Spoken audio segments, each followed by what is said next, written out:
Welcome to wow to Emmy. ఇవాల్టి మన special recipe వచ్చేసి పెళ్ళిళ్ళ స్టైల్ బెండి 65. ఈ పేరు వినగానే ఆహా ఎన్ని రోజులైందో ఈ ఫ్రై తిని అనుకుంటున్నారు కదా. నిజమే అండి. మరి ఈ కరోనా వల్ల ఈ పాండమిక్ సిచ్యువేషన్లో నిజంగా మ్యారేజెస్కి వెళ్ళాలంటేనే భయపడిపోతున్నాం.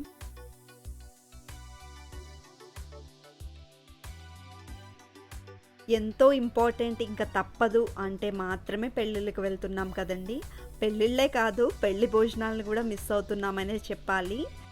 సో ఇక నుంచి మన ఛానల్లో ఎవ్రీ వీక్ కూడా పెళ్లి భోజనాల్లో వడ్డించే స్పెషల్ రెసిపీస్ అన్నీ కూడా ఒక్కొక్కటిగా పోస్ట్ చేస్తూ ఉంటానండి. అవి మిస్ కాకుండా చూడాలనుకుంటే మీరు చేయాల్సింది ఒకటి, తప్పకుండా మన ఛానల్ని సబ్స్క్రైబ్ చేసుకుని పక్కనే ఉన్న బెల్ ఐకాన్ని యాక్టివేట్ చేసుకోండి.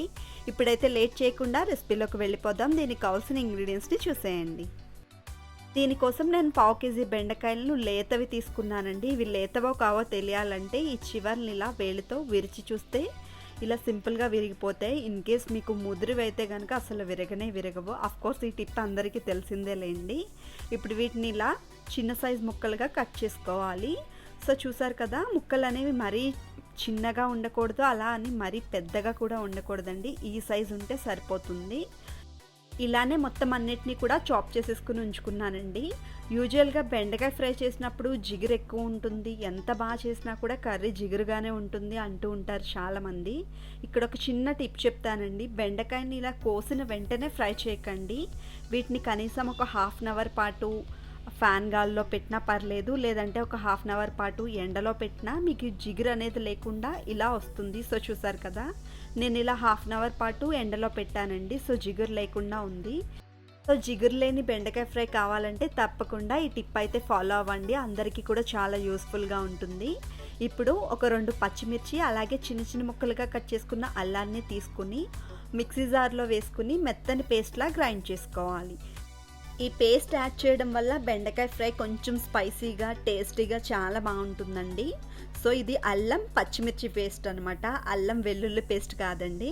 అలానే ఇప్పుడు ఇందులో 1 tablespoon జీలకర్ర, 1 tablespoon కారం, అలానే 1/2 tablespoon గరం మసాలా పొడిని కూడా యాడ్ చేసుకుని రుచికి తగినంత సాల్ట్ని కూడా యాడ్ చేసుకోవాలి.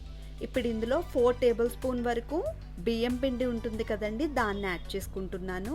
అలానే 4 tablespoon వరకు శనగపిండిని కూడా యాడ్ చేసేసుకుని అలానే చిటికెడు ఫుడ్ కలర్ని కూడా యాడ్ చేస్తున్నానండి. మీకు ఇష్టమైతే యాడ్ చేయండి ఫుడ్ కలర్, లేదంటే స్కిప్ చేసేసుకోవచ్చు.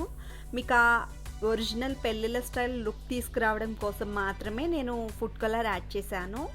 ఈ పిండి యాడ్ చేసేటప్పుడు చూసుకోండి మీ కన్సిస్టెన్సీ అనేది సరిపోయిందో లేదో. నేనైతే మరొక 1 tablespoon పిండిని కూడా యాడ్ చేసుకుని వాటర్ అనేది ఒకటేసారి వేయకండి. వాటర్ ఒక 2 tablespoon వాటర్ వేసుకుంటే సరిపోతుంది.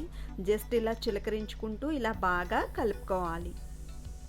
సో చూసారు కదా, బెండకాయ ముక్కలు అనేది కొంచెం పిండిని అంటుకుని ఇలా పొడి పొడిలాడుతూ ఉంటే సరిపోతుంది. మీరు వాటర్ కానీ పిండి కానీ ఎక్కువ యాడ్ చేసి పల్చగా చేస్తే మాత్రం ఆయిల్ ఎక్కువ పీల్చేస్తుందండి. జస్ట్ ఇలా పొడి పొడిలాడుతూ ఉంటే సరిపోతుంది. ఇప్పుడు స్టవ్ మీద ప్యాన్ పెట్టుకుని డీప్ ఫ్రైకి సరిపడా ఆయిల్ యాడ్ చేసుకుని ఆయిల్ ఇలా బాగా హీట్ అయిన తర్వాత మాత్రమే ఈ బెండకాయ ముక్కల్ని యాడ్ చేసుకోవాలండి. అలానే ఇవి ఆయిల్లో వేసిన వెంటనే గరిటతో తిప్పకండి. ఇలా చేస్తే కనుక పిండి అనేది మీకు బయటకు వచ్చేస్తుంది. ఒక 2 to 3 minutes ఫ్రై అయిన తర్వాత ఇలా స్లోగా రెండో వైపు కూడా టర్న్ చేసుకుని ఇలా గరిటతో కలుపుకుంటూ ఫ్రై చేసుకోవాలి. ఇలా గరిటతో కలుపుకుంటూ ఫ్రై చేయడం వల్ల ఆయిల్ లోపల వరకు వెళ్ళి బెండకాయ అనేది మీకు క్రిస్పీగా వచ్చేలా చేస్తుందండి. సో చూసారు కదా, ఇలా మంచి గోల్డెన్ బ్రౌన్ కలర్ వచ్చిన తర్వాత ఒక స్ట్రైనర్తో వీటన్నిటిని తీసేసుకుని ఒక టిష్యూ పేపర్ ఉన్న ప్లేట్లోకి ట్రాన్స్ఫర్ చేసుకోవాలి. ఇవి ఫ్రై అవ్వడానికి కనీసం మీకు 8 minutes అయితే టైం పడుతుందండి. సో ఇప్పుడు ఇలానే మిగిలిన వాటిని కూడా ఫ్రై చేసుకుంటున్నాను. అండ్ ఫ్రై చేసేటప్పుడు కూడా మరీ హై ఫ్లేమ్లో పెట్టకండి. హై ఫ్లేమ్లో పెడితే మీకు బెండకాయ అనేది క్రిస్పీగా రాదు. ఇలా మీడియం ఫ్లేమ్లోనే గోల్డెన్ బ్రౌన్ కలర్ వచ్చే వరకు ఫ్రై చేసుకుని ఇప్పుడు వీటిని కూడా ఒక టిష్యూ పేపర్ ఉన్న ప్లేట్లోకి ట్రాన్స్ఫర్ చేసేసుకోవాలి. ఈ బెండకాయ ముక్కలు ఇలా వేడిగా ఉన్నప్పుడే చిటికెడు ఉప్పు అలాగే కొంచెం కారాన్ని కూడా ఇలా చల్లుకుని ఓసారి ఇలా చేత్తో బాగా కలుపుకుంటే టేస్ట్ అనేది చాలా బాగుంటుందండి. సో ఇప్పుడు వీటిని ఒకసారి ఇలా బాగా కలిపేసుకుని పక్కన పెట్టేసుకుందాం.